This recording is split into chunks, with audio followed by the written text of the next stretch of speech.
I'd like to welcome everyone to today's hearing and thank our witnesses for joining us to discuss whether the Stafford Act and the Federal Emergency Management Agency, or FEMA's, response, recovery, and mitigation programs that are designed to help our communities before, during, and following wildfire are working as they should be.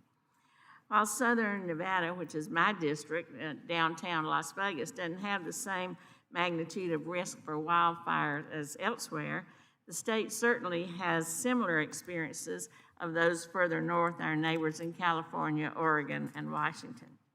All western states have seen record-setting wildfires in recent years. Drought conditions have resulted in forests that are just ready to explode.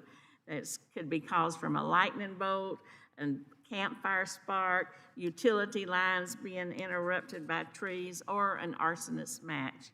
We've seen all of those. As our witnesses note in their testimony, wildfire season now starts earlier and lasts longer, finishes later. Fires burn hotter, larger, and longer due to climate change. Fall storms, like those bringing welcome precipitation to the west just this week, arrive later, and they're less helpful in extinguishing still raging forest fires. We see that FEMA is providing an unprecedented number of fire management assistance grants to states in order to provide much needed federal assistance for fire suppression costs. While I'm sure our witnesses would rather not be experts in all things related to wildfires, they do represent states and communities that have been or currently are devastated by these destructive and sometimes deadly events. The subcommittee looks forward to hearing about their experiences, their successes, and their frustrations in responding to, recovering from, and mitigating against these firestorms. My hope is that today's hearing will provide a clearer picture as to whether FEMA's disaster and mitigation assistance programs are flexible enough to address the challenges currently faced by western states. And I would mention that while the West's monstrous fire complexes have received the largest amount of media attention in recent years, forested states in the Southeast are also experiencing wildfires with increased frequency. What changes may be necessary to ensure that federal recovery programs, whether under FEMA or under HUD, meet the needs in the wake of these wildfires as they do for disasters such as tornadoes, hurricanes, and floods. We want to be sure that we recognize the severity of wildfires and that we are dealing with them accordingly. So what does recovery look like 1, 2, or 5 years after a fire? How have survivors fared? Are housing needs being met in a timely way? Or are they just picking up and leaving like one-offs? Do they have access to, do individuals have access to crisis counseling and mental health after they've experienced such deadly and threatening events? The mental health situation is often ignored, but we know that it can have long-term impacts on both the community and an individual. And I'm proud to join our colleague, Representative Ayanna Presley, in introducing her Post-Disaster Mental Health Response Act, which is bipartisan legislation that expands access to FEMA's crisis counseling program for all emergencies, not just those declared major disasters. A consistent thread across all of our FEMA-related oversight seems to be, and we hear it from all of you, burdensome bureaucracy and red tape. What might we cut with statutory changes that will make this situation better? What regulations or policies might FEMA need to revisit to be sure they're fully considering all of the post-fire needs? And are there any opportunities for a more united federal, state, local approach to recovery? The committee is scheduled to take up legislation tomorrow in a markup that will provide some additional relief for recipients of Fmags, a bill to establish that 75% federal share is the minimum and that FEMA must work to establish criteria for when the federal share increases for fires of a certain magnitude. Additionally, in the Resilient America package introduced by Chair Fazio, Ranking Member Graves, Ranking Member Webster, and myself, there are provisions to boost resources for pre-disaster mitigation. And that includes providing assistance for communities interested in updating their building codes, establishing a pilot block grant program so states can assist residents in the wildfire urban interface, enhance defensible space around their property, and also installing fire-resistant building materials to reduce risk. So we've done a lot, but we have a lot to do, and we appreciate the advice and information from our expert witnesses. Thank you for joining us today. I look forward to the discussion, and I now yield the floor to Ranking Member Webster. Thank you, Chair Titus, and thank you for our witnesses who are here with us today. All hazard approach to disasters is critical to ensure that preparedness and clear direction in responding to all the disasters there are. However, each type of disaster has its own peculiarities and challenges. Wildfires are no different. And unfortunately, wildfires have devastated communities across the states in recent years, and there have been lots to manage, lots to fight, lots to respond to. So it's critical for us to ensure FEMA, the government lead agency on disasters, is positioned to assist those communities to prepare for, mitigate against, and recover from wildfires. The most effective actions to prepare for or mitigate against wildfires may be very different than those actions needed for floods or hurricanes or the like. After a disaster, whether it's a wildfire or hurricane, we need FEMA to act effectively and efficiently to get assistance to affected communities without costly delay and mountains of paperwork. We must find ways to make sure FEMA works for the communities hit by the disaster, not against them.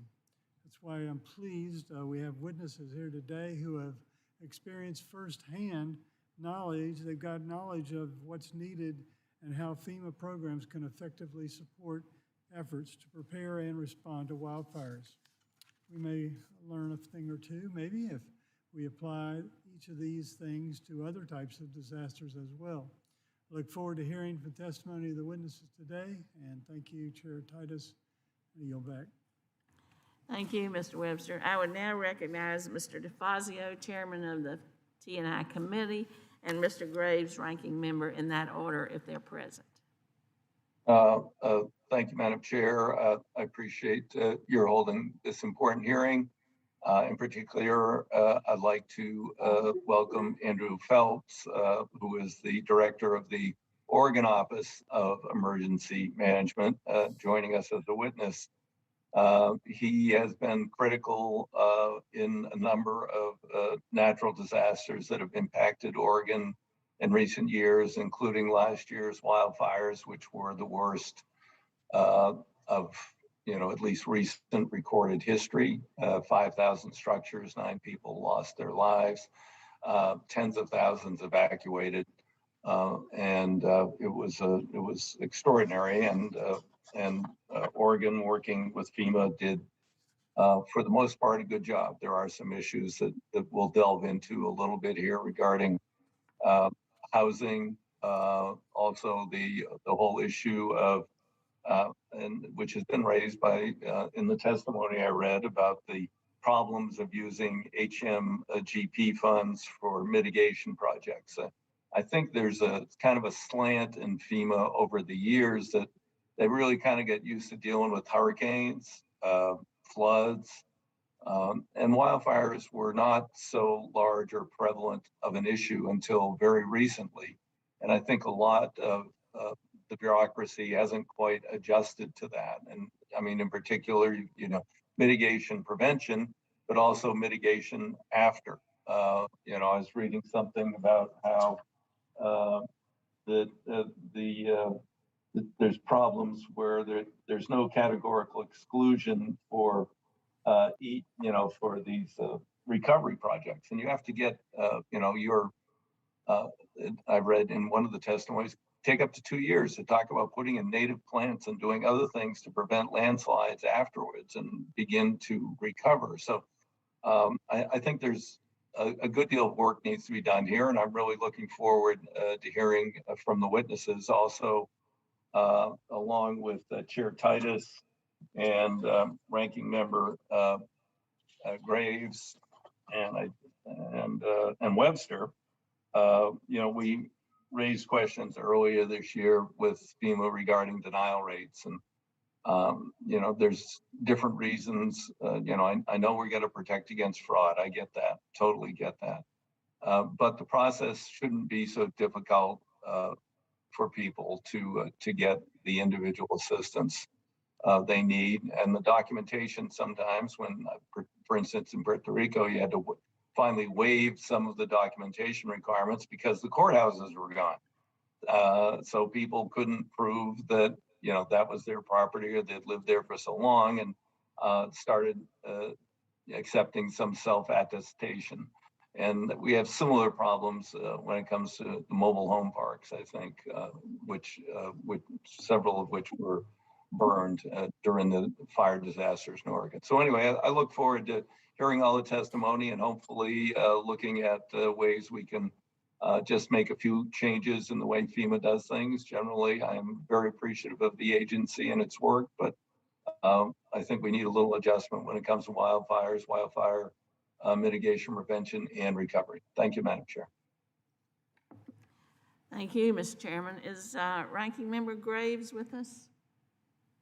No. I guess not, so we'll go ahead and hear from our witnesses. I'd like to introduce them and welcome them. Mr. Andrew Phelps, you've already had introduced by Chairman DeFazio, but he is the Director of the Oregon Office of Emergency Management, and he's here on behalf of National Emergency Management Association. Ms. Casey, who is a state forester and fire warden in Nevada's Division of Forestry. Mr. Rich Elliott, Deputy Chief, Kittitas Valley Fire and Rescue on behalf of the International Association of Fire Chiefs, and Ms. Casey Hatcher, Deputy Chief Administrative Officer at Butte County Administration. So thank you all for being here. We look forward to hearing your testimony. Without objection, our witnesses' full statements will be included in the record. Since your written testimony has been made a part of the record, the committee would request that you limit your oral testimony to 5 minutes. So now we'll proceed with our witnesses. Mr. Phelps. Thank you so much, Chairman DeFazio, for the introduction, Chairwoman Titus, Ranking Member Webster, and distinguished members of the committee for allowing me to testify today. I am proud to provide testimony on behalf of NEMA, the National Emergency Management Association, representing the state emergency management directors of all 50 states, territories, and the District of Columbia. The phrase spreading like wildfire is no longer just an idiom. It's becoming an all too frequent reality for emergency managers, first responders, and the communities we serve as the threat of wildfire continues to expand beyond Western states, with devastating fires impacting our friends in the southeastern US and along the East Coast. Managing the impacts from wildland fire is challenging and unique, given high percentage of federal land in Western states and the checkerboard of land ownership. Many wildland fires originate on federal lands before impacting local communities. As a result, what begins as a federal incident often leads to costs to state and local governments. Unfortunately, federal disaster response and recovery assistance has been delivered through the lens of floods and hurricanes. Unlike those hazards, wildfires are no-notice events, can burn for months, and often combine with one another to create large, complex incidents. We saw this repeatedly in Oregon last year. The 2020 firestorm was a worst-case fire scenario come to life for us in Oregon, as we fought fires while also battling a global pandemic. Oregon's wildfire activity steadily increased over the past decade, with more fires burning hotter in areas that historically haven't burned, and with fire season becoming a 12-month event. The September 2020 fires, however, were unlike anything we'd ever seen. Over the span of 2 days, dozens of new fires ignited as what could be considered hurricane-force winds whipped across our state, rapidly driving existing fires past containment lines, overwhelming already strained resource and response systems, and torching homes, businesses, and critical infrastructure in dozens of communities across Oregon. My heart breaks for those who lost so much, and especially the 9 Oregonians who lost their lives. Now, 14 months after the fires, we find strength and hope as we continue to heal, grieve, and recover. Nearly every destroyed home site has been cleared of hazardous materials and other debris left behind by the flames. Hundreds of new homes are being built as long-term recovery groups help survivors access necessary resources to help them write their own recovery stories. Through partnerships with federal and state agencies, philanthropic and nonprofit organizations, and the private sector and local governments, neighborhoods, cities, and natural spaces are showing signs of recovery. Oregon and her people and communities are strong. Our experience in Oregon, however, highlights the need for changes in how we as a nation apply existing emergency programs and structures at the federal level to these disasters. Now, this hearing is slightly ahead of the ongoing policy review process with my colleagues at NEMA, but I can give you a sense of the issues we're examining to determine recommendations. FEMA should be the lead coordinating agency for all incidents requiring federal assistance to ensure coordination and continuity between disaster response and recovery. They must exercise leadership to ensure programs such as public and individual assistance adequately address the wildfire threat. They should update incident period and declaration criteria and include post-fire emergency work as eligible under PA. The pre-deployment of equipment through Fire Management Assistance Grants, or FMAGs, is currently limited to out-of-state resources. We should utilize this grant for pre-staging of firefighting resources within the state to prevent fires from reaching more severe levels of destruction. FEMA policies for mitigation programs currently limit mitigation activities on federal land.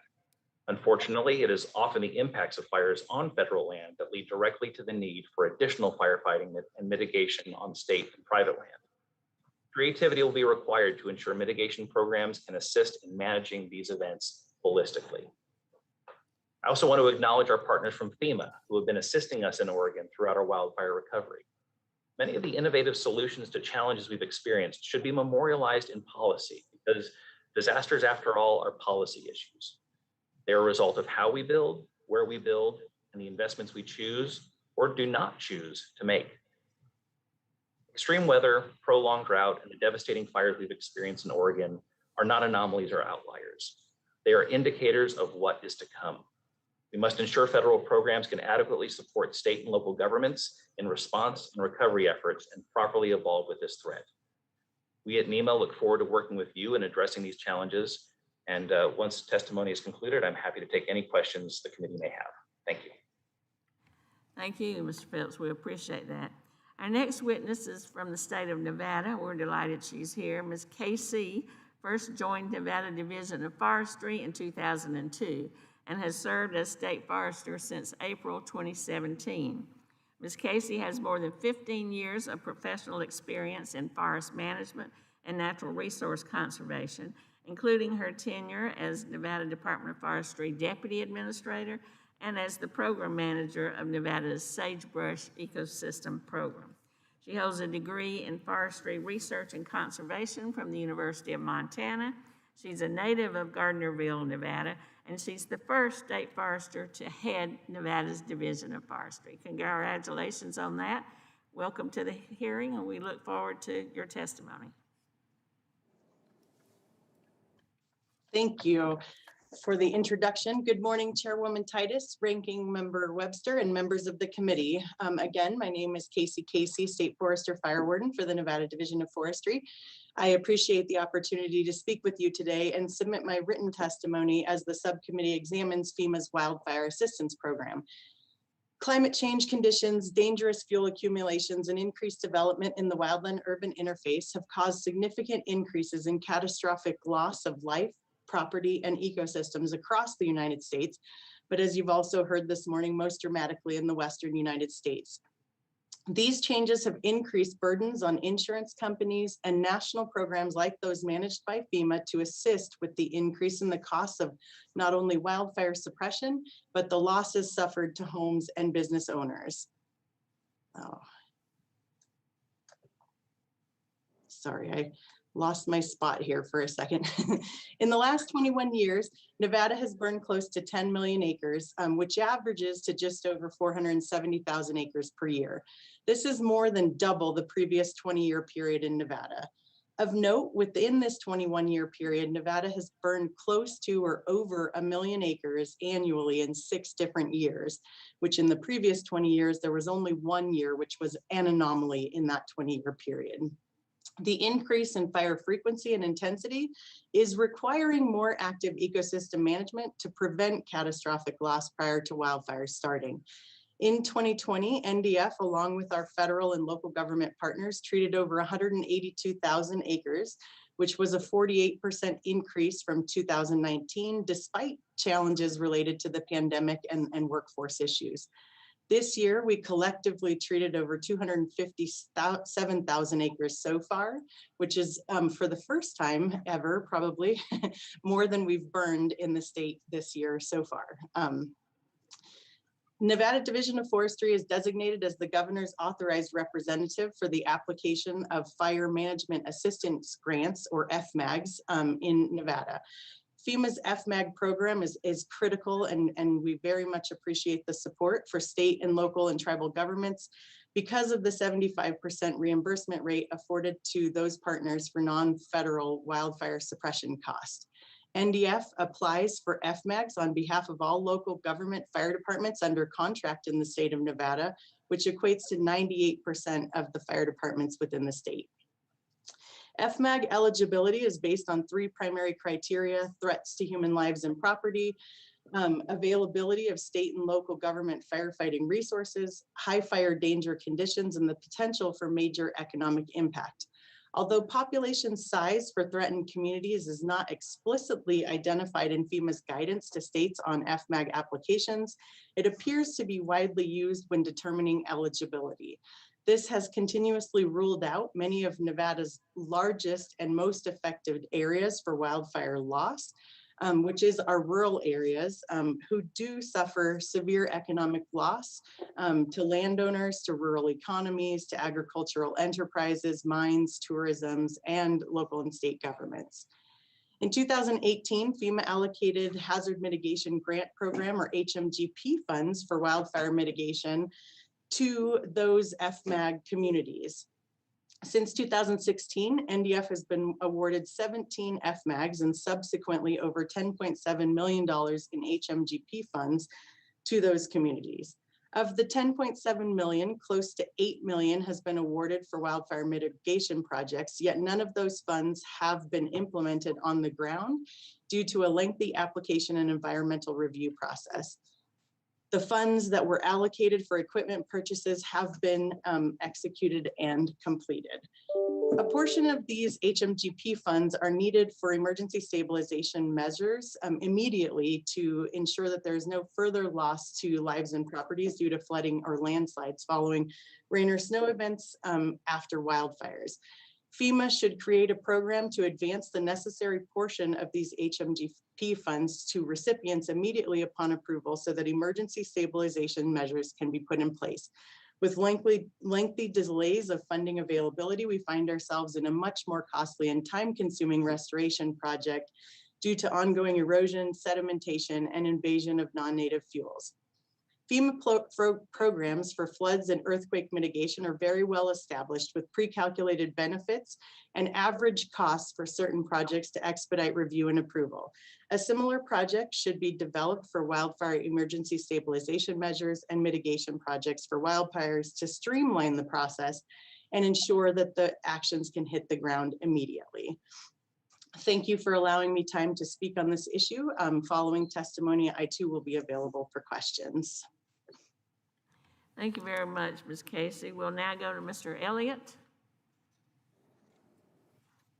Good morning, Chair Titus, Ranking Member Websters, and members of the subcommittee. I am Deputy Fire Chief Rich Elliott with Kittitas Valley Fire and Rescue, which is in Central Washington State. Today, I am representing the International Association of Fire Chiefs as the chair of the Wildland Policy Committee. I thank you for the opportunity to testify at today's hearing. The wildland fire problem is a national problem. Every state in the union faces the threat of wildfires burning through their communities. We must take comprehensive action to address this problem. It will require cooperation between federal, state, tribal, territorial, and local governments, as well as the private sector and the general public. FEMA programs can be used to address this wildland fire problem. They can fund mitigation, preparedness, response, and recovery activities. Most importantly, they bring stakeholders together to plan and cooperate before the fire occurs. One example, FEMA's BRIC program, which is Building Resilient Infrastructure in Communities, is an opportunity to engage everyone to mitigate the cost of wildland fires. BRIC grants can promote the use of building codes, such as the International Wildland Urban Interface Code, and fire-resistant materials to reduce fire damage. They also can fund the removal of hazardous fuels and protect community lifelines.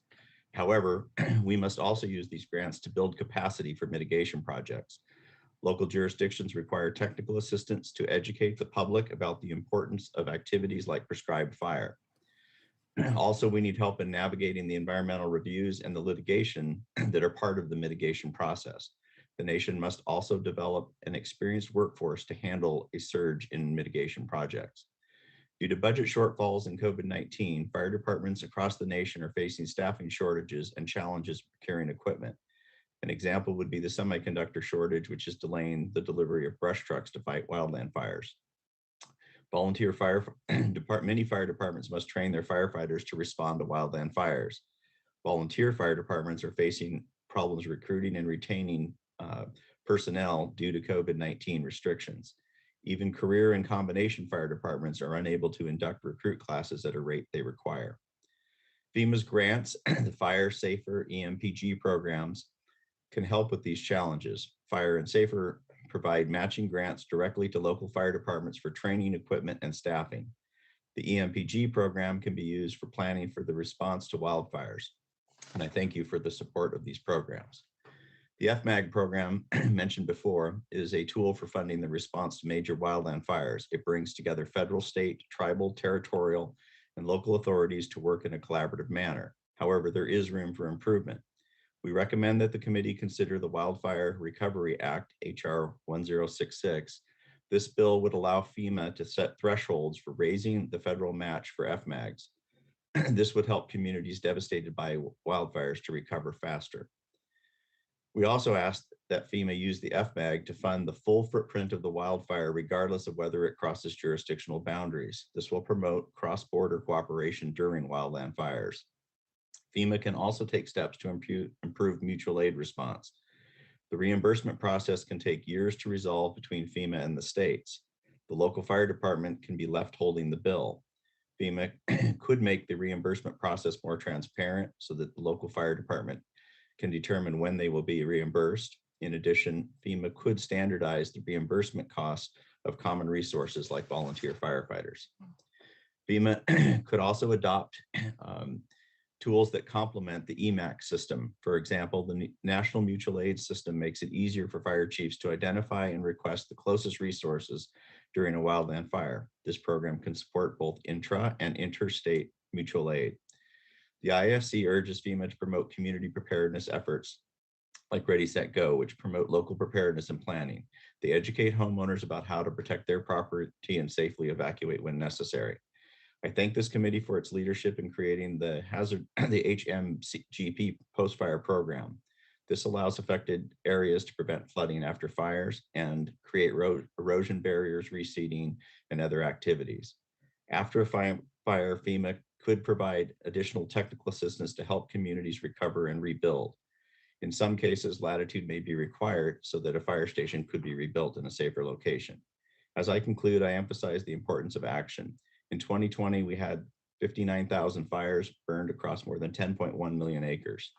The federal cost alone has increased from $240 million in 1985 to $2.3 billion in 2020. Without aggressive action, we can expect to see the severity of these fires increase as well as the cost of lives and property. The IFC stands as a partner to local and state agencies, and I will be available for questions after. Thank you, Mr. Elliott. Our last witness is Ms. Hatcher, and I understand Mr. LaMalfa would like to introduce Ms. Hatcher. Be recognized, thank you. Thank you, Madam Chair. Titus, we're delighted to have today with us Casey Hatcher, who have the opportunity to speak with us today about the various issues she's run into as the Deputy Chief Administrative Officer for Butte County in my district in Northern California. She joined Butte County in 2011 as a member of the Economic Development Unit has worked in some shape or form on disaster recovery since 2008 California wildfires. So including the county's Emergency Operations Center and the fires that affected, the disasters, that affected Butte County since the 2017 Oroville Dam spillway incident, the 2017 Wildfire, Ponderosa Fire, LaPorte Fire, and Cherokee fires, the 2018 Camp Fire, the 2020 North Complex Fire, and most recently, the Million Acre 2021 Dixie Fire. She has a wealth of knowledge about these wildfires and their response needs and how they impact county governments.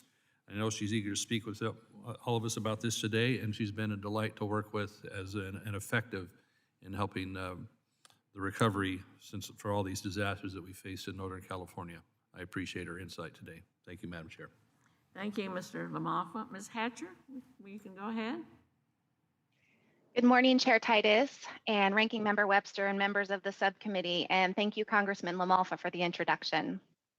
I appreciate your time today. As Deputy Chief Administrative Officer, as Congressman LaMalfa mentioned, I serve as the Campfire Recovery Director for Butte County. Butte is a suburban county in Northern California with just under 210,000 residents. We are located west of the Sierra Nevada mountain range, and a significant portion of our county is in areas at risk for wildfires. As Congressman LaMalfa mentioned, we are no stranger to disasters. In just the last 5 years, we've experienced 12 disasters. 7 have federal declarations. This includes the 2018 Camp Fire, the most deadly and destructive wildfire in California history. Our county knows that FEMA assistance is critical for local governments when recovering from disasters. We simply could not do it alone. But it appears that the Stafford Act and FEMA are designed more to serve areas prone to disasters like hurricanes, storms, and floods than wildfires. But as the severity and frequency of wildfires increases, the Stafford Act and FEMA must change to better address these types of disasters. I'll walk through a few examples today that highlight what we've seen in recent wildfires in our county. Housing is critical after a wildfire. Homes are destroyed, and then residents cannot live back in the burn area until debris removal is complete. Butte County lost 14% of its housing stock in the 2018 Camp Fire. FEMA approved direct housing assistance, but it took 9 months before an official FEMA housing group site was ready with manufactured housing units. In the meantime, fire survivors lived in hotels, tents, trailers, slept in parks, or moved from place to place. So much time lapsed that many people waiting for FEMA housing moved from the area and resettled permanently. FEMA tried to place housing units back on individual properties, which could have been a little faster, but by its own requirements, no one could live temporarily on the property until the toxic debris was removed, which took about a year. Additionally, the units didn't meet the building code to be placed in the Wildland urban interface. You've talked about this as the WUI, because they didn't meet fire standards. This also prevented the 600 plus manufactured housing units that ultimately ended up in the FEMA group sites from being sold to fire survivors as permanent housing solutions. It appears the housing units FEMA has are most often used in areas after storms and floods. And when we asked about getting WUI compliant units, we were told they simply didn't have any in the system. Moving on to debris removal, this is a critical step after a wildfire because it literally clears the way for rebuilding. Butte County advocated for almost a year for a debris removal program for burnt hazardous trees. The program was ultimately approved. It included trees that could fall into the roadway and harm the public, but not trees that pose an increased risk to become fuel for future fires. Standing burnt trees can make future fires worse and should be eligible for debris removal. A unique factor of wildfires is they often burn on national forest land.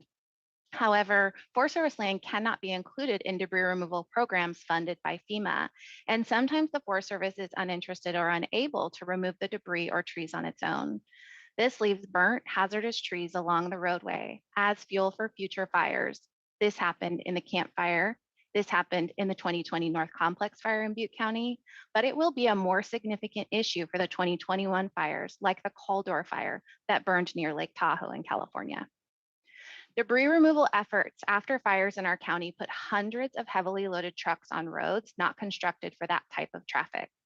FEMA was reluctant to approve permanent work for road repairs and wanted to shift those costs to the contractors who performed debris removal or to the private utility companies that had been in the area restoring services after the fire. This really left Butte County fighting for assistance to repair crumbled roads. After the 2020 North Complex fires, we estimate $35 million is needed to pay the local share of costs for road repairs and repairs that were denied by FEMA. And that is on top of $47 million in unmet road repair needs after the 2018 Camp Fire, just 2 years earlier. This is more than our typical annual road budget in total. Local governments lack adequate funds for infrastructure normally and cannot stretch those local funds to repair roads after a major disaster. I highlighted a few examples for you today, but there are many more in the written testimony, and I'm happy to answer any questions from the subcommittee. Thank you for your time, and thank you for considering the topic today and your focus on emergency management. Thank you, Ms. Hatcher. Though this testimony has been very helpful. We'll now move on to members' questions. Each member will be recognized for 5 minutes, and I'll start by recognizing the full committee chair, Mr. DeFazio. Thanks, Madam Chair. There's a pattern here, and particularly, first raised by Andrew Phelps about how FEMA really looks at these disasters, as he says, through the lens of hurricanes and floods, but it could be properly adjusted to meet the ever-growing wildfire threat with some modest adjustments.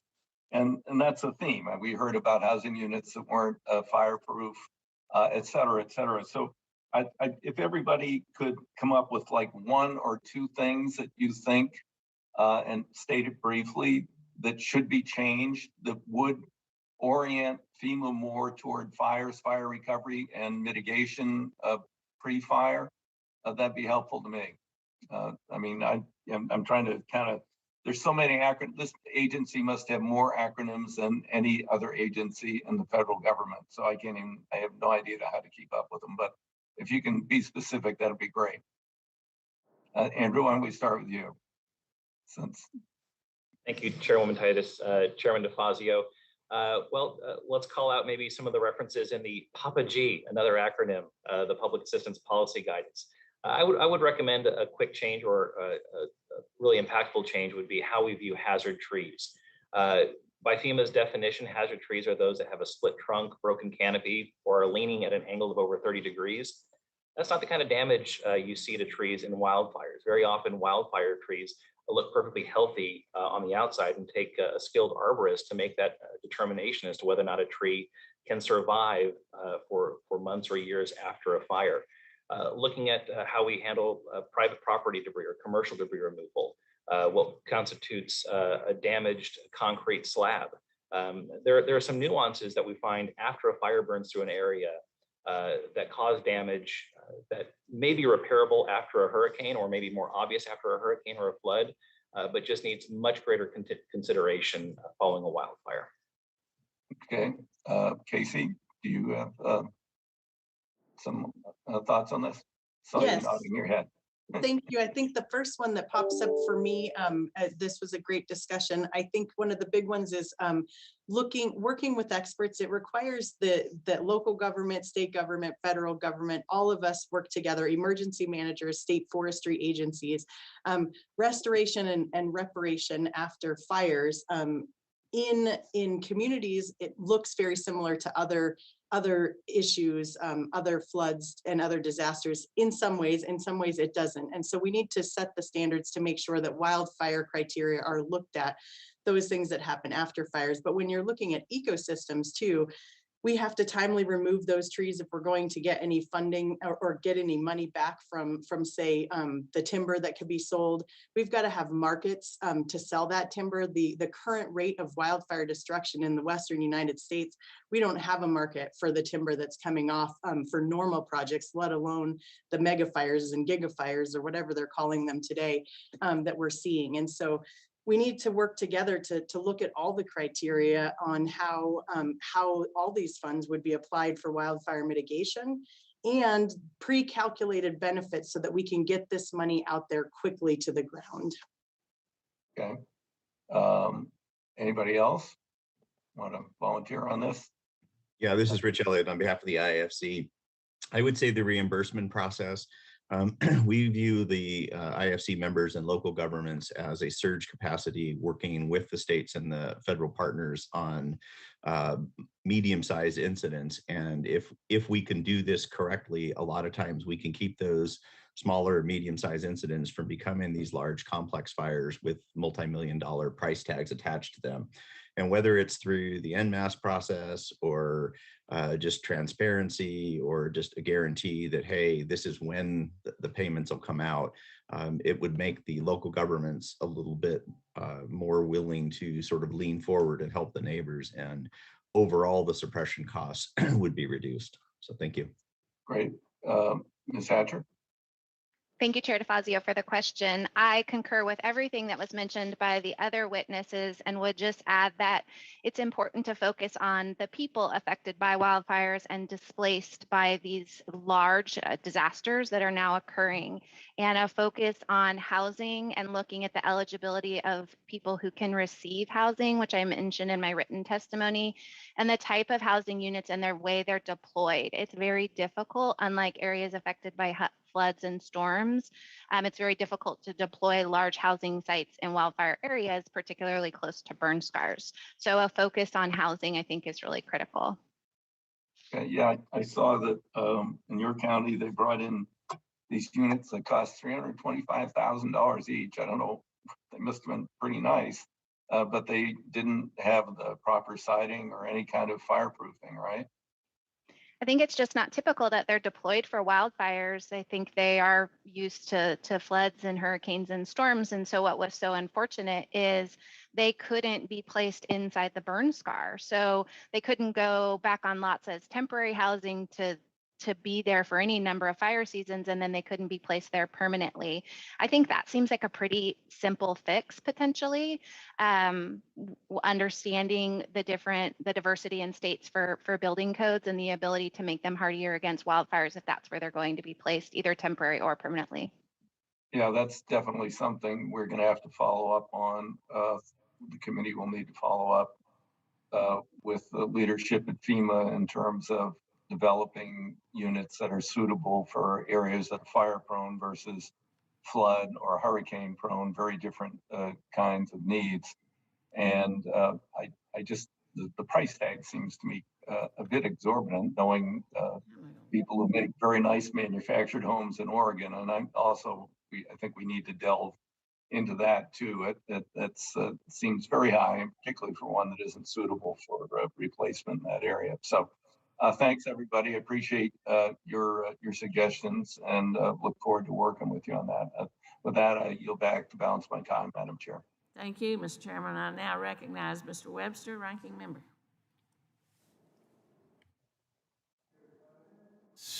Thank you, Chair Titus. Deputy Hatcher, you highlight challenges of FEMA's deadlines for submitting for reimbursement and so forth. We have run into that in hurricanes too. We've had some problems with the timeline being too short or sometimes being too long, and things happening that in the occurrence of those events that actually, in some cases, flooding. The flood doesn't come until maybe 30 days after the event because the water is building. So anyway, how does that impact your ability to respond to recovery activities and balance that with paperwork? Thank you for the question, Ranking Member Webster. I suspect this is not just a problem for wildfires, but as you mentioned, in a state like yours is also an issue with storms, floods, and hurricanes. The unique factor that wildfires have is that the length of the fire can be prolonged, and then the area can be evacuated for a significant period of time. After the campfire, the area was evacuated for over a month before people could even go back to view properties, get in to have FEMA do inspections, have their insurance companies do inspections. So the timeline for those types of disasters can be quite different. The I think the Papa G, as Mr. Phelps mentioned, the guidelines that FEMA follows to operationalize these programs should take into consideration the uniqueness of the disaster when establishing the administrative timelines, essentially, for submitting for reimbursement. And we had a very short timeline after the 2020 North Complex fire. Luckily, we were a bit of a well-oiled machine because we had just done it for the 2018 Camp Fire. Otherwise, we simply would not have been able to meet that timeline and would have compromised local reimbursement. We have a lot of experience, unfortunately, but I'm thinking of other rural communities who might experience a wildfire and not be prepared with administrative staff or that type of opportunity to meet those deadlines. So I think FEMA really needs to look at them more on a disaster by disaster basis. Okay, so do you think it should be like a more flexible time frame that's permitted under each of these scenarios, ones you talked about, the one I talked about? Yes, I think that while they want to put in place a standard, not every disaster is the same. So something more flexible would help local communities respond. You also mentioned in your testimony about heavy equipment, trucks, I think, and other things to move, probably to move things out of the way or whatever needs to be done. But the roads that are there aren't designed to take the heavy load. Give a little bit more about what complicates that when you go for reimbursement and so forth, when maybe somebody's trying to charge you for those damages. When a fire burns through an area, it can often scorch the pavement and damage the road, and those repairs need to be made. But what often exacerbates the damage to the roads is the emergency response and then the recovery associated with debris removal from structures, debris removal from trees, restoration of utilities in the area, the firefight. There's a lot of damage on these local roads that really are not intended for rated for that type of truck traffic. And we saw this really significantly in the 2020 North Complex fire, where FEMA pushed back significantly on those road repairs. They wanted to shift that responsibility elsewhere. And the county simply doesn't have a mechanism to collect those funds from other places for road repairs. FEMA's public assistance funding is designed for this permanent type of work for road repairs. And we found ourselves really in a constant battle with FEMA over this issue. And, you kind of are left in this adversarial relationship with FEMA that feels like they don't understand the community, and that maybe you're going to be left with generational damages to your roads because there simply aren't local funds to fix them. Yes, so were they trying to charge you, or were they trying to charge maybe a contractor that was hired to do some of that heavy equipment movement of materials and so forth? What was going on? That's right. They indicated that we should have it in the contracts with the debris removal contractors that they should restore the roads. But that was not included in the contracts the state had with the contractors, and there was really no mechanism for them to repair the roads. That's not a situation we've ever seen before. Perhaps that has worked in other disasters, but not any that we've heard of. So they were trying to essentially transfer the responsibility with no real ability to do it, which essentially means that the road doesn't get repaired. Thank you very much. Yield back. Thank you. Ms. Norton, recognize Ms. Norton. I'll go back. Thank you, Madam Chair. My first question is for Mr. Phelps of the Oregon Office of Emergency Management. Mr. Phelps, disaster survivors have found that the so-called IHP, Individuals and Households Program application, which is FEMA's primary program for home repair, property displacement, and rental assistance. They found this application to be overwhelming and even confusing. This process is especially inaccessible to low-income individuals and those who live in mobile homes or on land they do not own. What recommendation would you propose for streamlining the IHP application process and ensuring that low-income survivors can obtain access to disaster relief? Thank you for that, Representative. As we've heard a little bit this morning, disaster recovery, it really needs to be survivor-centric. FEMA's made some improvements based on lessons they've observed on our wildfire disasters. They've lowered some of the barriers to proving residency or home ownership documentation, going down as far as self-attestation. That's a great step in the right direction. But we need to step away from this notion that when we're trying to offer assistance to survivors, the first thing we're trying to do is prevent fraud. The second thing we're trying to do is prevent an IG investigation. And then the third thing we're trying to do is help survivors.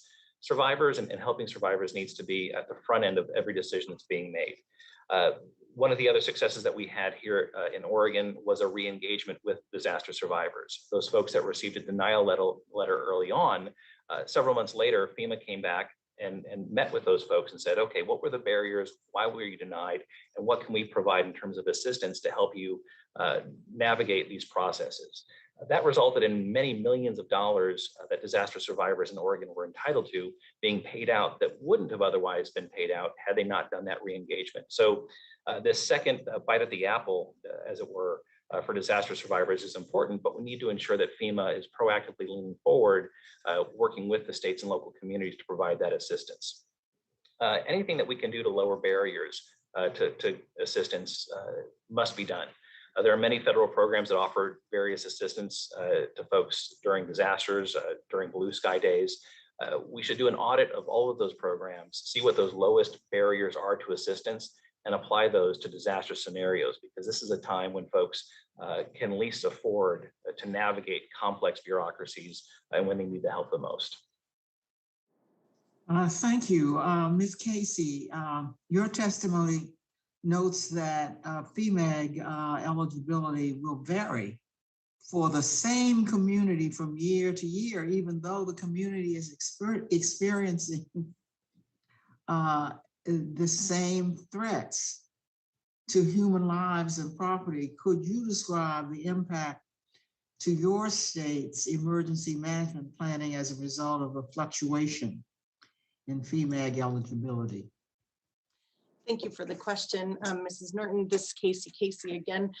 Yeah, it tends to vary. I'm not sure. We look at the criteria for what an Fmag, a qualifying Fmag experience. I'm sure that there are limited funds, obviously all of us. And when we are competing with, let's say, California or Oregon in 2019, in those years where there is devastation and large fires everywhere with a lot of homes and properties being threatened and or lost, that might be part of the reason, but that upfront would help us to understand when we're applying. This particular instance we're talking about is a community within Nevada that has been impacted by wildfire and evacuated for wildfire 3 of the last 5 years, and has seen loss to both homes and structures and infrastructure in the community. I think it's really critically important. Chairwoman Titus brought it up earlier that we remember too, when we're looking at the increase to these fires across the state, there are huge impacts to the mental health and of the people who are continuously being evacuated. This is the 3rd time those folks have been evacuated, and this continues to impact them in different ways. So we need to look at how this is applied, because again, going back to the Fmag for the payment, you know, the whole purpose of an Fmag in general is to help assist local government and state government response to these fires. It's critical. The states and local governments don't have the funding for the increased fires across our lands. And we do have to ensure that we have the closest available resources available to fire, regardless of the patch or the type of fire department we work for.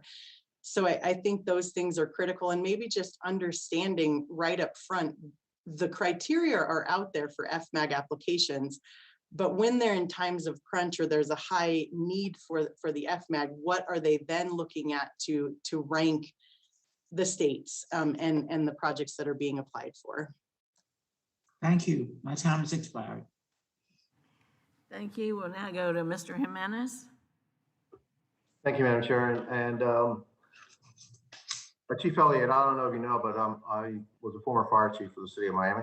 So we're both firefighters. And I know that the best way to deal with fires is to prevent them, right? Not even have them. So, you know, I know that FEMA has issues with reimbursement and the housing stock and all that, and other people are going to be talking about that. I'm going to be talking about how to prevent these devastating forest fires. And so, you know, fire needs three things. It needs an ignition source, it needs oxygen, and it needs fuel. The ignition source, sometimes we can control it, sometimes we can't. Oxygen, it's in the air, nothing you can do about that, but the fuel you can do something about. Are there some restrictions on the ability, and this also could be answered by Ms. Casey, on the ability to manage forests and the fuel load of those forests so that once a fire actually starts, the severity of those fires can be diminished? Are there some restrictions on your ability to do that? Absolutely, and some of them have been referenced both directly and indirectly. The ability to sort of process the biomass on our public and private lands doesn't exist in a lot of communities, and I would, you know, defer. I've been down to the state of Florida and the state of Georgia and watched they have very active land management programs, and their forests are generally healthy and somewhat resistant to very complex and damaging fires. You come up to the Northwest, you know, where you think there would be forests, and we don't do the job that we should be doing. And I think that's true in a lot of communities in a lot of states, that for a lot of different reasons, probably from a whole bunch of different perspectives, we've degraded our ability to sort of manage the lands in a way that is healthy for, you know, the next generation. And that leads to, you know, clogged fuels, you know, whether it's prescribed fire, whether it's, you know, some grazing, you know, appropriate logging, you know, those type of things. A lot of those activities have been curtailed or made very difficult, and therefore the land is sort of ripe for a very catastrophic fire that does a lot So of damage. would you say that that's a lack of resources, money, or is it regulations that kind of tie your hands? In my experience, it's a combination of both of those. And yes, the regulations make it difficult, and, you know, maybe are driving the fact that there isn't infrastructure in terms of, you know, private industry and a business to sort of process those products, you know, coming off the land. And so I think it's probably a combination of both of those, and we need to look holistically at the, you know, sort of the health of our, it's not only the forest, it's the grasslands, it's the shrub steppe. You know, we've done some things wrong for 110 years, very well intentioned, and we probably need to change the narrative a little bit over the next couple of decades. Fair enough. And so I think that, would it be fair to say that if we actually invested more money in prevention, we could be saving a heck of a lot of money in after the fact mitigation and all the monies that we have to spend after the big forest fire? Is that fair to say? That's not an accurate statement? I think it's preparedness, mitigation, and prevention all end up saving you money on the backside. Yes, absolutely. Yeah, in relation to what you said about Florida, Georgia, et cetera, I know that in Florida, we had over 1 million acres of controlled burns, you know, the last year. And yet in the entire state of California, I think they had maybe 30,000. And the forests in California, a heck of a lot bigger than, and a lot more area than the ones in Florida. We learned our lesson from the big fires that we had about 10, 15 years ago. And so we manage our wild, you know, areas, our forests, I think a heck of a lot better. And so I think as a government, I would like to see us more focused in on regulations, and also the way to actually manage the forest a lot better. And then we can prevent these large fires. Ms. Casey, would you say that that's accurate? That's an accurate statement, or do you have a difference of opinion? Thank you for the question. No, I think that's a very accurate statement. That's why I did highlight the fact that we are working very closely together, state, federal, local government. In our state, we've created a shared stewardship agreement under the governor of the state of Nevada to bring together all state, local government, federal agencies who have land management responsibilities to one, we do have limited resources, limited funding. And so we have to prioritize our projects in the highest risk areas. And so we are looking at those areas We've identified 13 in the state of Nevada, are actively working in all of them to address that risk. And just to give an example, this is a California fire example, but the Caldor fire that came through Lake Tahoe, we have been working collaboratively in the Lake Tahoe Basin for decades. We learned early on that jurisdictional patches didn't matter when fires came through, nor when bugs and insect and disease come through. So we had to look at mitigation and suppression the same way. So we implemented a tactic like the mutual aid tactic spoken of earlier for fire suppression, for mitigating fuels in the basin. And when you saw that fire come through the Tahoe Basin, we had no single loss of structure, not any in that basin. It wasn't by chance. It was because of the 89,000 acres we had treated collectively in high-risk areas that gave firefighters a safe place to defend those homes from.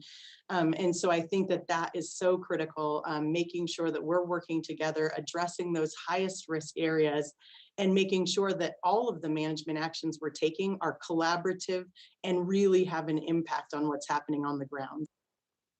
Thank you so much. My time is up and I'll yield back, but I hope to be working with both of you to develop some legislation too for mitigation purposes. Thank you. Thank you, Madam Chair. Thank you. And now recognize Ms. Napolitano. Thank you, Madam Chair. Ms. Hatcher, you state that the trauma from wildfires can be excessive and care FEMA's immediate disaster case management and the disaster case management program. FEMA's crisis counseling assistance and training program play a role in this disaster, especially in mental health. Is that true? There is significant trauma that is experienced by wildfire survivors. And that, I think, is somewhat unique, although to be fair, I don't want to take anything away from other disasters because they often can occur quickly. Evacuations have to happen immediately, and there can be the trauma of a very hurried evacuation followed by the loss of your house and all of your things. And the disaster case management we found after the 2018 campfire just simply wasn't adequate to address the needs from a time perspective and the scope of the services for fire survivors. Thank you very much. Well, that involves also the housing. The temporary housing was inadequate because it was built for floods and hurricanes.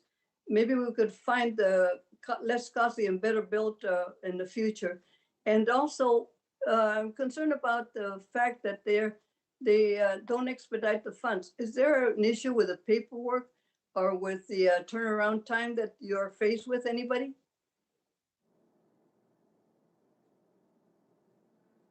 I can speak to that. We did receive some expedited funds after the campfire because it was such a large incident, and the amount of paperwork associated with just that expedited claim activity is so substantial that we have had to bring on additional staff just to help with those claims. I want to be fair to FEMA and recognize the need to follow the Stafford Act and to meet the policy guidelines, but it feels like there's lots of opportunity to reduce the burden on local governments who are so strapped for resources when responding from wildfires. Would you be kind enough to recommend some of those comments to us in the committee so we can benefit from them, ma'am? They'll be greatly appreciated. But it seems like we're not gearing for climate change for any of the agencies. The paperwork for citizens, how do they know what to apply for? If they're turned down, do they know they can apply for the next batch? Or how long it takes between them? Would somebody be able to answer that? This is Andrew from Oregon, Representative Napolitano. Happy to speak to that issue. Navigating a complex web of federal programs, assistance programs, after you've lost everything, your home, your job, and in some case, family members, does nothing to alleviate the trauma that folks have experienced during a disaster. I applaud FEMA's efforts to assist with disaster case management, finding ways to match folks in the community, getting multicultural, multilingual folks out in the community to serve as caseworkers and help folks navigate these complex problems. Those are all steps in the right direction. But again, we need to make sure that we're erring on the side of helping survivors. Does fraud exist? It does exist. We've got documentation of that here in Oregon from our disasters. But when someone has been living in a hotel or a motel or in their car for weeks and weeks and weeks after they've lost their home in a fire, it's pretty easy to determine that those folks are not trying to commit fraud. They're just trying to rebuild their lives. So anything that we can do to lessen the burden, provide that real almost social work case management approach to disaster survivors, and understand that folks need to be met where they are after a disaster. I'm fortunate. If I was impacted by a disaster, I could take a week off of work and work through the process. A lot of folks aren't in that position, and we need to make sure that those that are most marginalized and disadvantaged in our communities are the ones that get the most assistance. Especially the ones that are less income and minorities. For all the witnesses, the GAO has stated that FEMA's individual and household program is not meeting the needs of low-income renters and homeowners post-wildfire. In your experience, what has been the most pressing obstacle and aid to these populations so that we can try to address that sooner rather than later?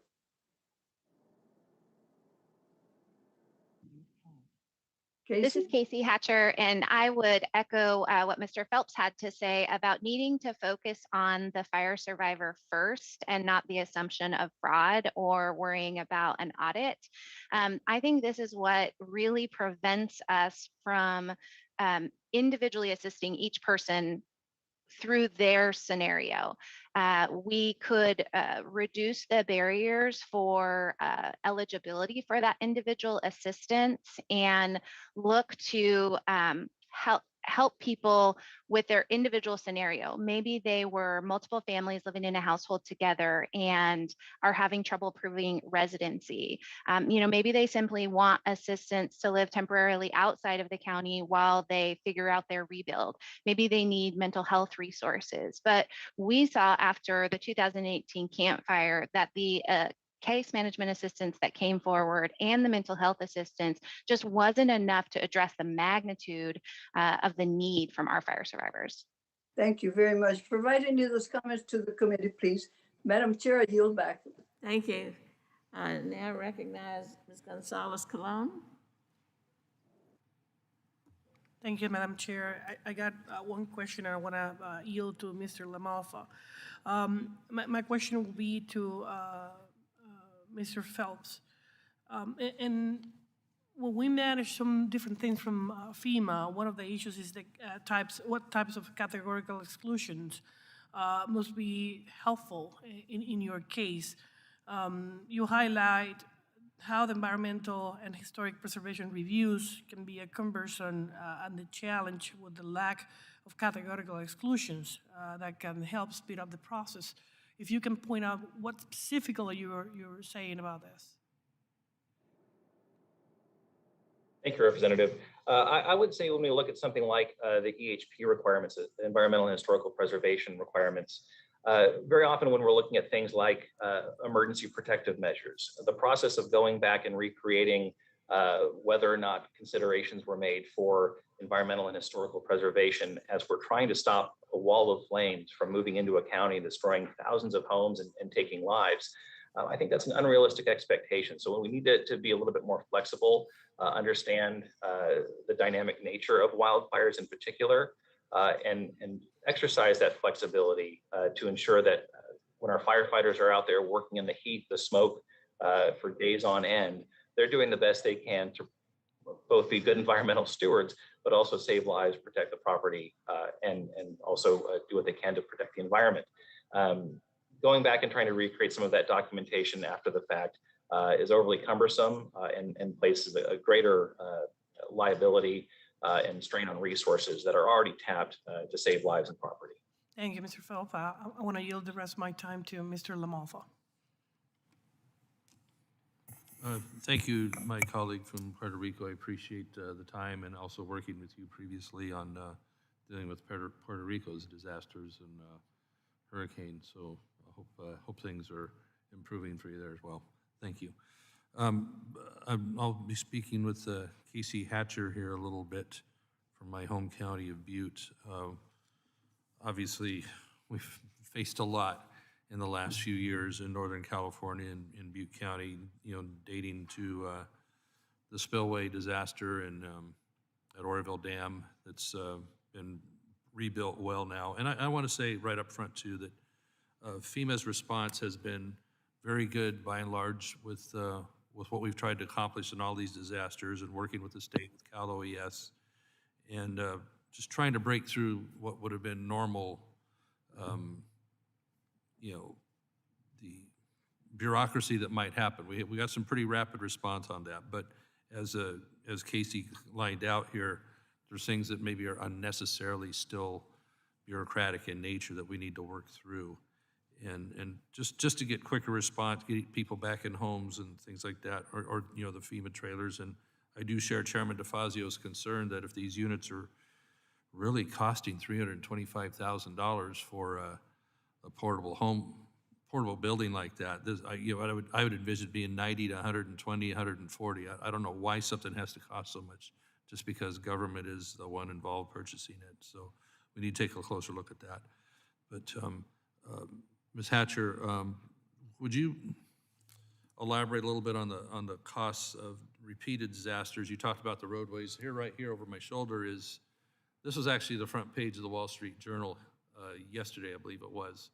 Highway 70, just across from Butte County and Plumas County. I guess Butte County's off the hook on that one, so to speak. But this is just an example of post-fire with the amount of erosion. And we talked about this in our previous hearing with Chief Randy Moore, can we do things to get on the post-fire erosion and dangers we have there? Anyway, Ms. Hatcher, please elaborate on the disaster post-fire costs and the challenges the county faces on roads. We had that with Oroville Dam and others.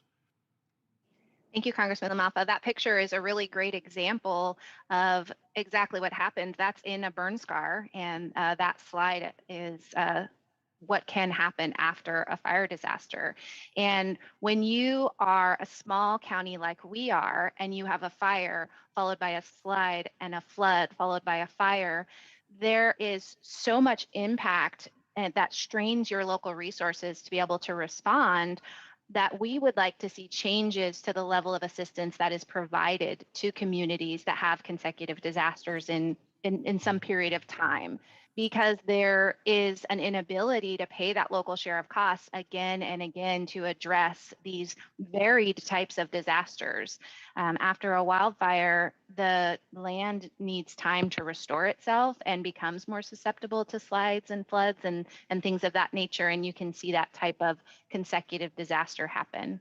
Yeah, as I noted that your parents are in the U.S. Forest Service and we know that land doesn't restore itself. We got to get back out and do the work on that for restoration for all these hundreds of thousands of acres. So thank you, Mr. Thank you, and I Lamar. yield We'll back come back to my you time. when it's your turn.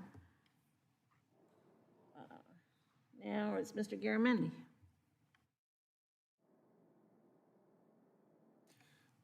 Thank you, Madam Chair. I might like to start here with asking for unanimous consent to enter into a record a recent article in the Washington Post by Hannah Dieter about the Erickson family who lost their home in the Camp Fire. So I'd like to have that entered into the record. Without objection. The article speaks about the human element of the disaster and the long process that this particular family, and unfortunately it's not a unique situation, but it's one in which it exemplifies the complexity and the difficulty that occurs after a disaster such as the Camp Fire. We're going to have to figure this out. The questions that have been asked and the answers that have been given are all most appropriate and begin to point out the nature of the problem. Part of the problem is it's by the book. And several of us have talked about maybe there ought to be a few efforts to move beyond the book, the rules and the regulations and flexibility there of those rules and regulations. The second issue really goes to one of the long-term housing needs, and that's been discussed here in some detail about the time it takes to be able to return to community that's been burned out. The other has to do with the housing itself, which is an ongoing problem for the state of California. But I'd like to go to Deputy Chief Hatcher, if I could. Do you think the answer is for FEMA to develop a mobile home park? Or what would be, or what other alternatives are there? What would be the best solution in your mind in a case such as camp, or say half of a camp situation? Thank you, Congressman Garamendi, for the question. We would like to see FEMA have solutions for temporary to permanent housing that addresses the needs of those with the fewest resources. You mentioned the Ericksons, which they were the last family left in FEMA's group housing site after the campfire. And I want to be clear that FEMA assisted many, many households, and we're incredibly thankful for the assistance that comes from the federal government.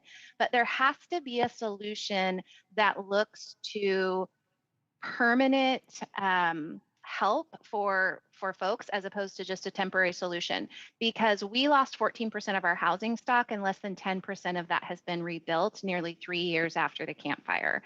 And there is just simply not an opportunity for those with few resources to quickly recover after a wildfire like this because of the prolonged nature of recovery.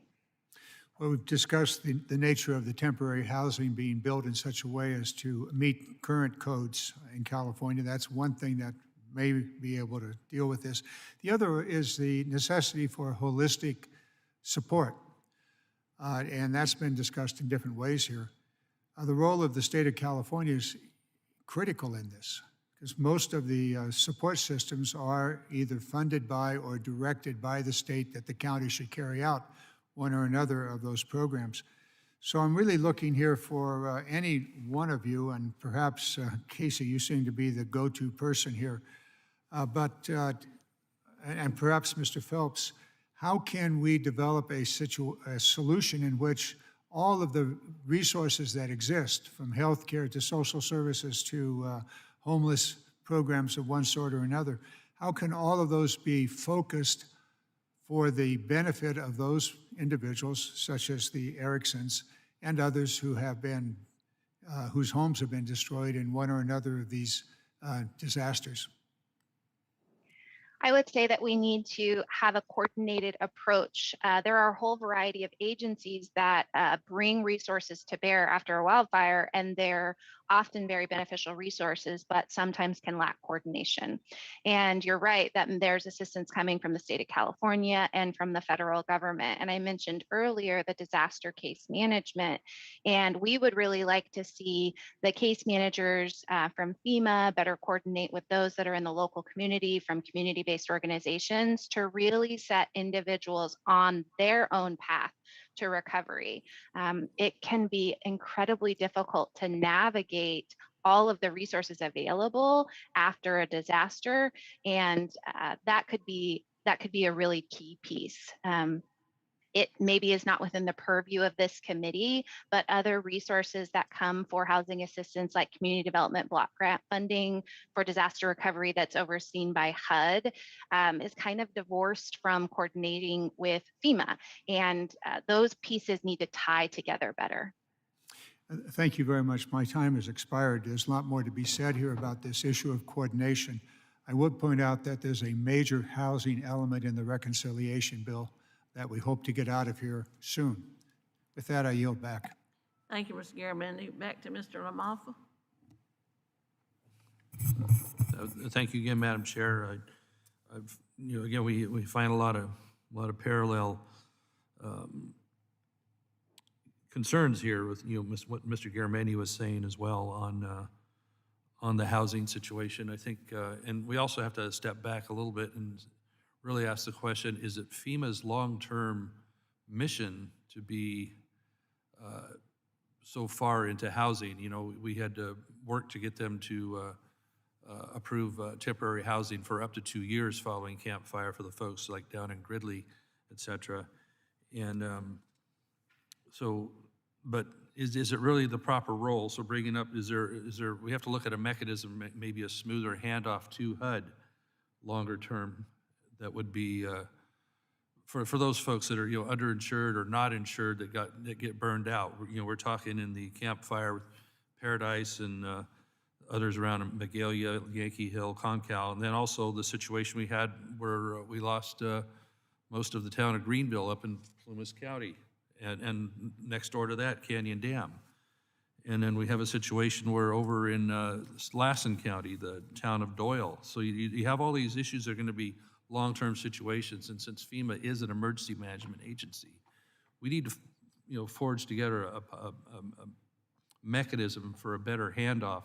So FEMA is going to have to keep responding to other disasters, whether it's going to be the many fires that we're going to face in the future, and hurricanes, and who knows, earthquakes, whatever you're going to have in this country. So, and that's not to take away from FEMA, it's not take away from need. I don't want to downplay that at all. The need is going to be very great until we, on the wildfire side, do much, much better at forest management and buffers we need around these communities. So coming back to you again, Casey Hatcher, since we have two Caseys.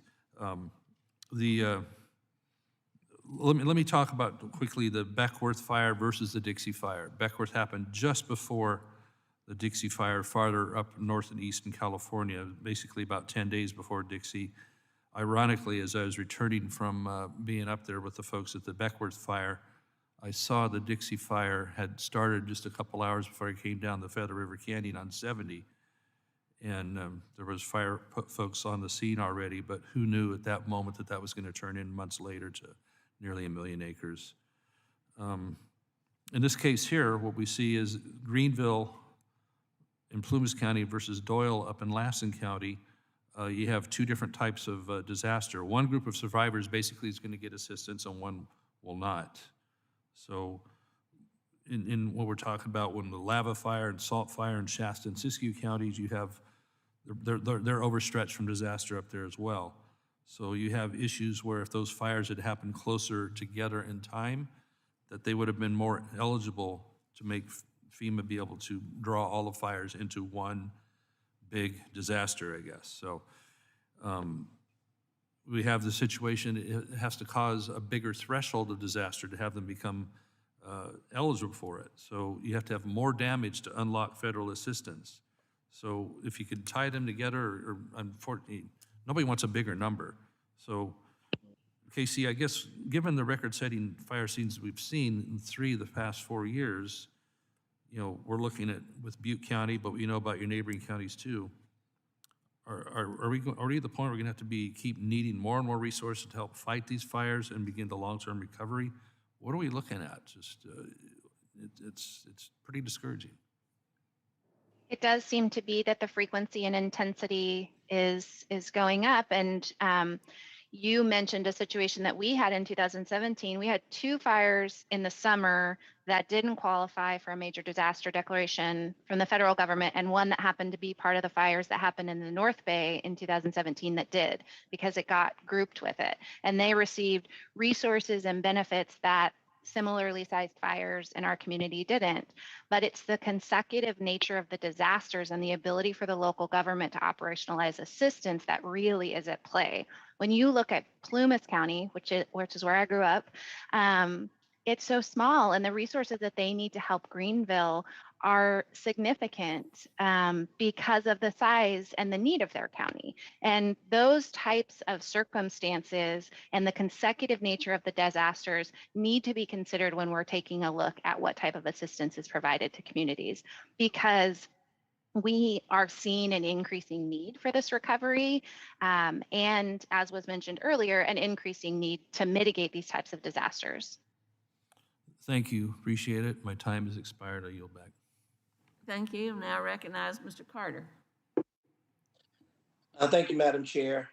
A recent article in the Washington Post titled "The Last Day Inside Trailer 83" detailed the last few days of a family living in the Chico housing site.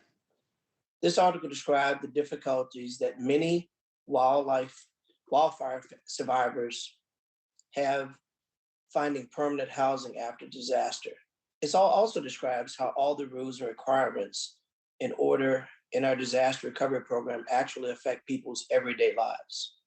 This story stuck with me because I saw how difficult it was for the people in Louisiana after Katrina to get permanent housing.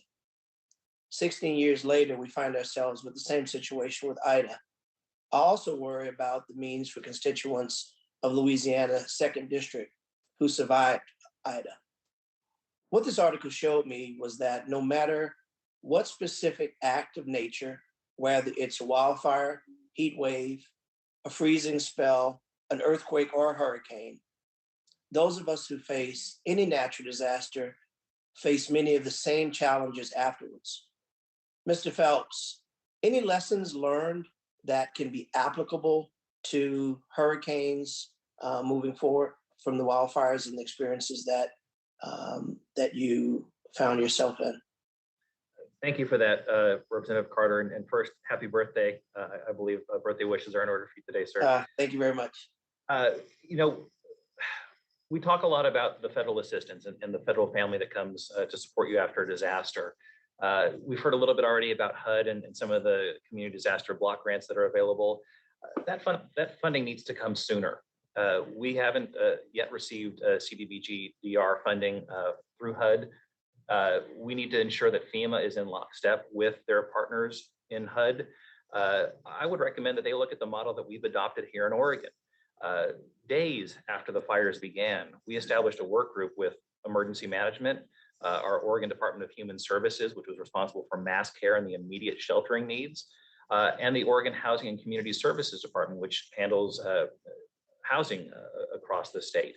And we began charting out what our path would look like for permanent housing for disaster survivors. You don't have that same kind of relationship, I don't think, between FEMA and HUD. To see more engagement, interaction between those agencies earlier on in a disaster, it avoids even the need for a handoff, which was discussed earlier. These two agencies then are working in sync from the beginning to identify long-term permanent housing solutions as opposed to a stage gate process where folks are moving from temporary shelter to intermediate housing to long-term housing. The sooner we can get folks out of hotels, motels, or shelters and into permanent housing, the better off our survivors and the economic viability of our communities are going to be. So that would be one recommendation, ensure much closer connectivity between FEMA and HUD early on in a disaster when we know that hundreds or thousands of homes have been lost. Any thoughts on how we can use the experiences that you guys have had to establish paths to permanent housing? I think a lot of that is lowering some of the barriers to accessing federal assistance that we've talked about already this morning. That's included in my written testimony. Ensuring that we've got case managers who understand the complexities or the lack of affordable housing in communities and can work in partnership with community-based organizations to think creatively and be innovative in how we're siting affordable homes. We keep putting these folks that have lost homes back into hazard zones, whether it's moving them out of the wildland urban interface and into floodplains.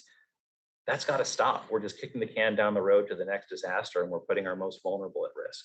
And I think the Washington Post story really zeroes in on the personal side, human effect of how this affects people when it becomes a matter of adding insult to injury.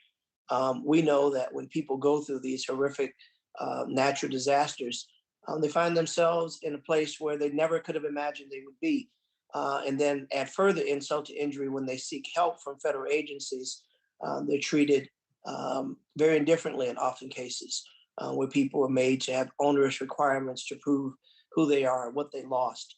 We know that fraud is a real case, but we should do things to make it easier, more accessible for people to get resources than to be treated like criminals when trying to get resources.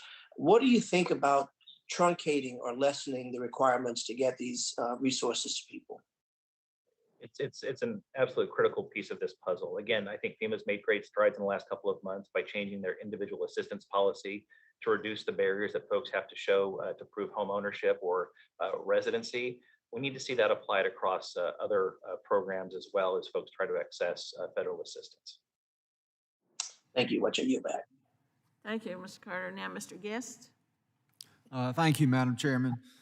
Chief Elliott, in your report that was issued prior to your testimony on page 3. You talk about FEMA's role in mitigating wildland fires. You say FEMA's mitigation programs can play an important role in helping communities prevent damage from wildland fires. You talk about things such as prescribed burns or removing hazardous fuels. You also reference the BRIC program, the Building Resilience Infrastructure and Communities Program, and how that has the opportunity to mitigate natural hazards.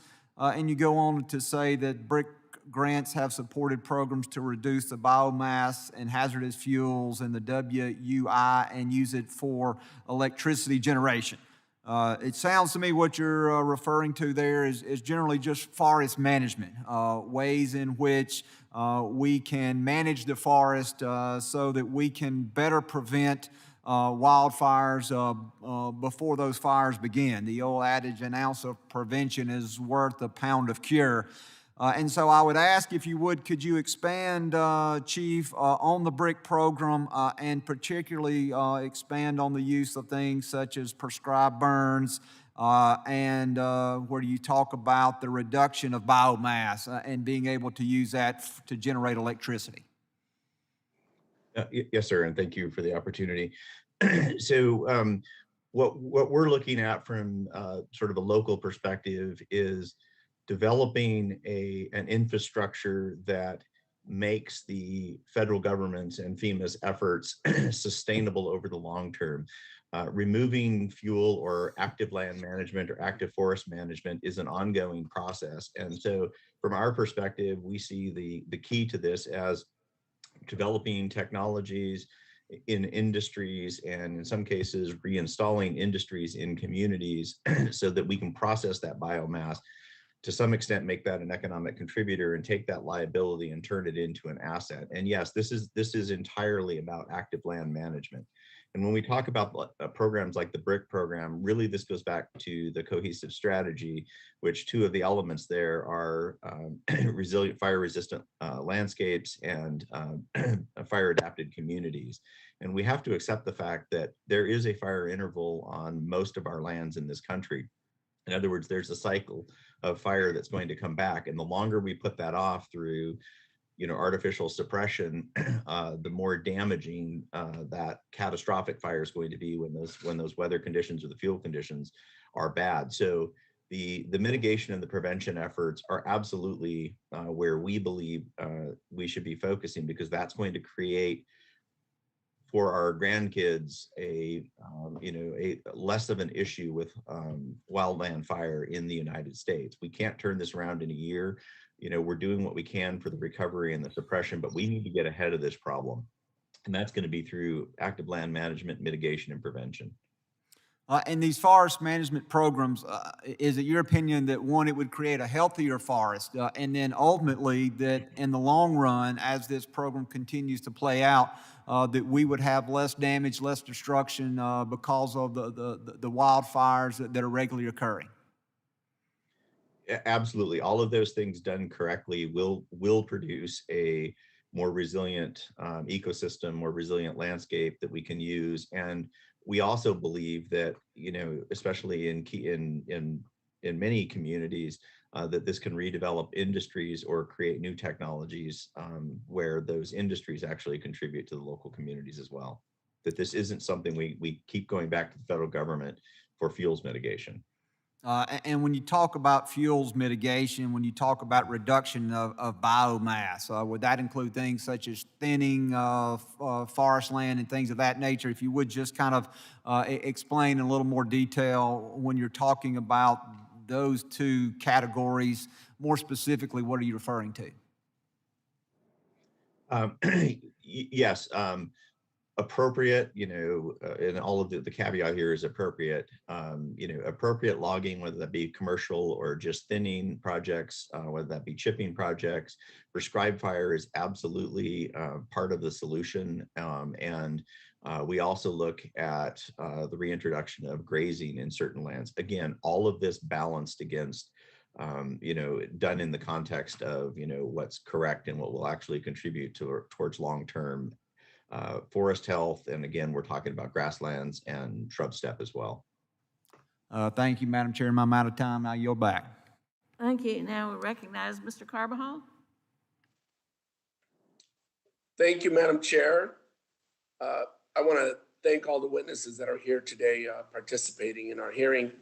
Ms. Hatcher, in 2020, California experienced its worst fire season on record as fires burned across the entire state. 2021 is again proving that fire season is becoming year-round, with over 2 million acres burned throughout California. In my district, we just had the LaSalle fire breakout a few days ago on October 11th. Thankfully, it is now 97% contained, and I want to extend my thanks and gratitude to all the firefighters and first responders that helped in this effort. While a lot of the focus centers around getting fires under control, other important aspects are pre-fire deployment of resources and post-fire response. From your experience in county government, how can FEMA better support counties in their post-fire response? And after meeting with first responders, many have raised the issue of the need to pre-deploy resources ahead of fire-prone conditions.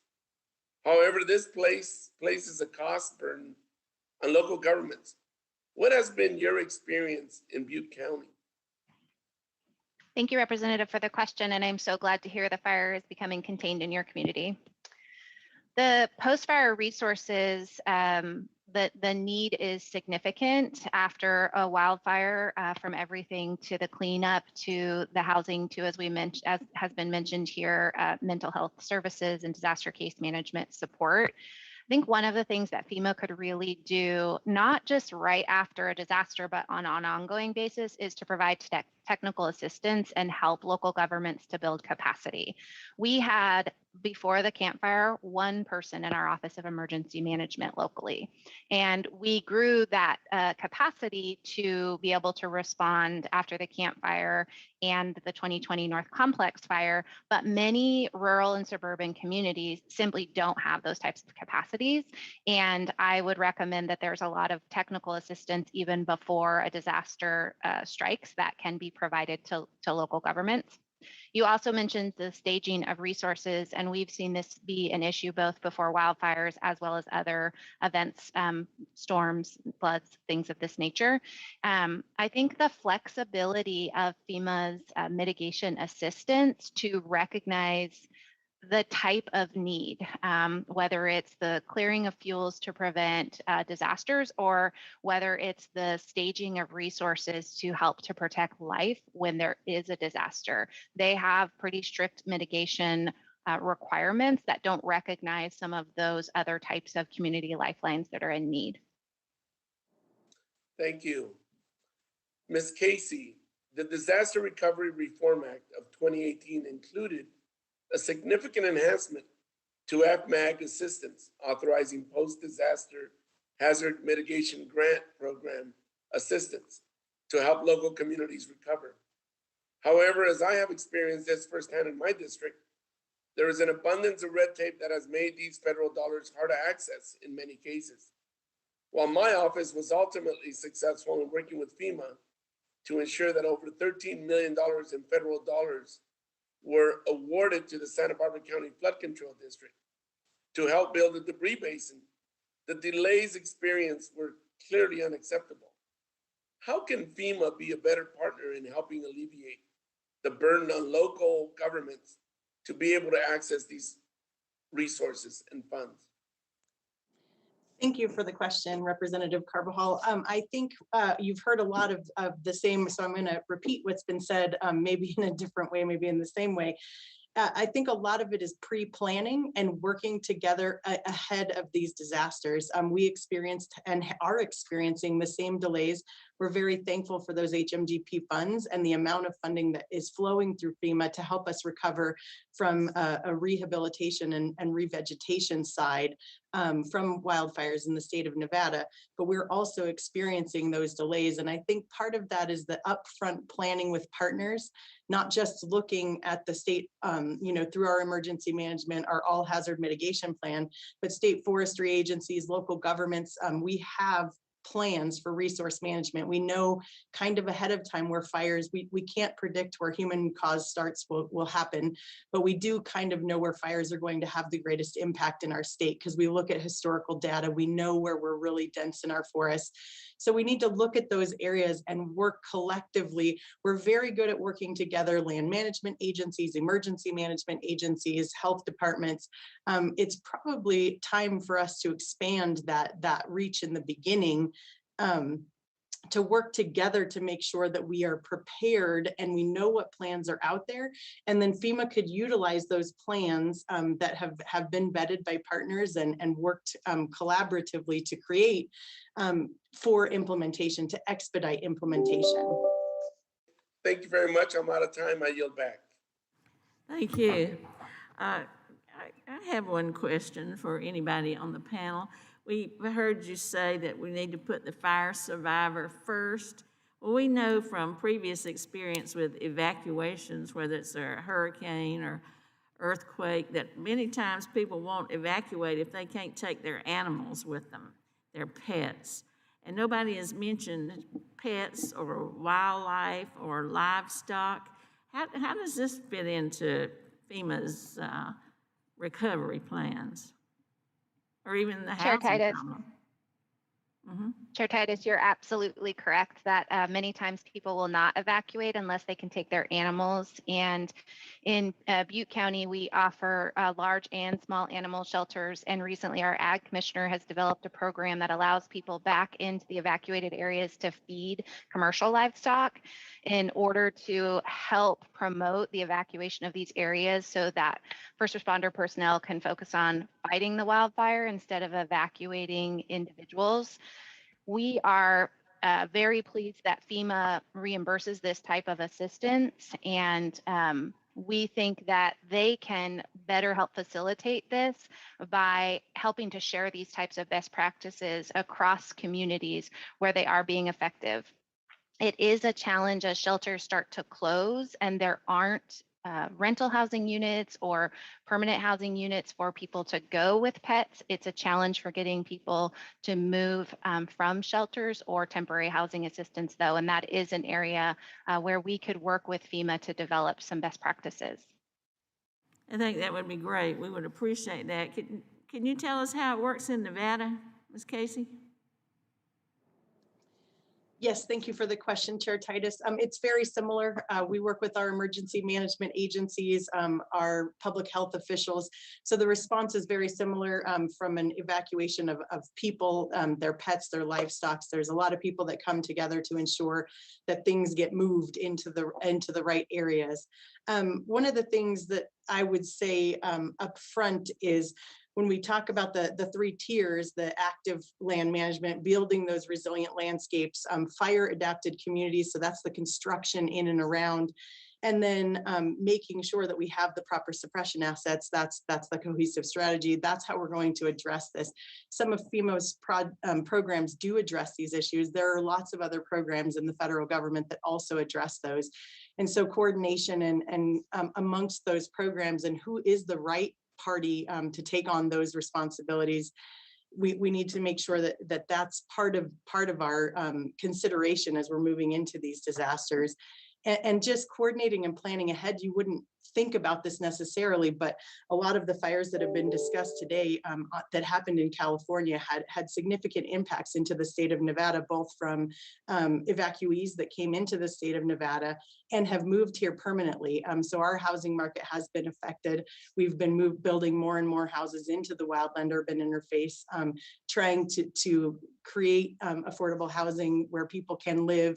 And so we are just kind of increasing our risk here. So that coordination needs to happen not only within the state and amongst the state and federal local government agencies, but also across state lines where we're going to have impacts. Well, one of the themes we've heard throughout the morning is this need for kind of an all-of-government approach.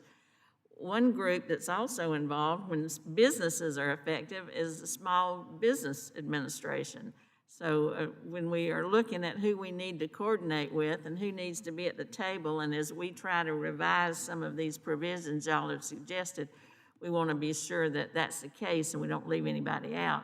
I would argue that you also need to have some environmentalists at the table, because that's where you're going to hear some of the opposition to some of the more extreme forest management issues, where it comes to endangered species, et cetera. Anybody want to comment on that? This is Rich Elliott. Yes, we've been working, to try and create some level of balance, because obviously, the rules that exist today exist for reasons. And so we need to take a, more balanced approach when we talk about active land management, and make sure that what we're doing to the land actually contributes to the long-term health of that ecosystem. If we compare that, with an economic benefit to the community in terms of, specific kinds of logging, grazing, those types of things, that's an added benefit. But obviously, this has to be about, sort of restoring balance to our ecosystem across the U.S. And what we're seeing is, maybe it's weather patterns, but, we certainly have a drought in the West, but our ecosystems are stressed. And when they're stressed, even if it's a traditionally, more wet area, it only takes a few degrees over a few years, or a few percentage points in RH, and suddenly something will burn when it wouldn't normally burn. And those are the kinds of realities that we're facing. And absolutely, this needs to be a very balanced approach, but it needs to, there's probably going to need to be some compromise kind of on both sides. No logging, no grazing is not been a good policy. Putting out every fire, has not been a good policy over the last 110 years. And we need to shift a little bit. And probably developing in certain areas hasn't been a good, national policy, that, we create risk in areas that we know are going to burn catastrophically just due to their topography and their vegetation, regardless of what kind of land management we do. Well, thank you, Chief. As we wind up this morning, I've heard some themes repeated throughout all the questions and the answers. We need more coordination and cooperation, an all-of-government approach. We need flexibility. One size doesn't fit all among the programs and the relief. We need to review the needs and perhaps expand what services are available, and that includes everything from mental health to paying highway repair. We need mitigation and prevention, not just recovery efforts. And we need to do this quickly, because the situation is getting worse and it's becoming an existential issue. So I thank all of you for your testimony. That we really appreciate it. Mr. Webster, anything you want to add? I just say you summed it up well. All these things are more expansive than we would ever think. So floods more than just water. It's all kinds of things. And same with hurricanes, fires, and so forth. So thank you for this hearing. It's really been great. Thank you, Mr. Webster. Also, I'd ask unanimous consent to insert into the hearing record a statement from the National Low Income Housing Coalition. Without objection. And is there another one you said? Western Governors Association. And also, I'd like unanimous consent to insert into the hearing record a statement from the National Western Governors Association. That would include our Governor Sisolak. Well, that will conclude our hearing. I hope that these excellent witnesses will stay available to us and provide us with your wise counsel as we try to address some of these issues. I ask unanimous consent that the record of today's hearing remain open until such time as our witnesses have provided answers to any questions that may be submitted now in writing. I also ask unanimous consent that the record remain open for 15 days for any additional comments and information submitted by the members or the witnesses, so they can be included in the record of today's hearing. Without objection, so ordered. We now stand adjourned.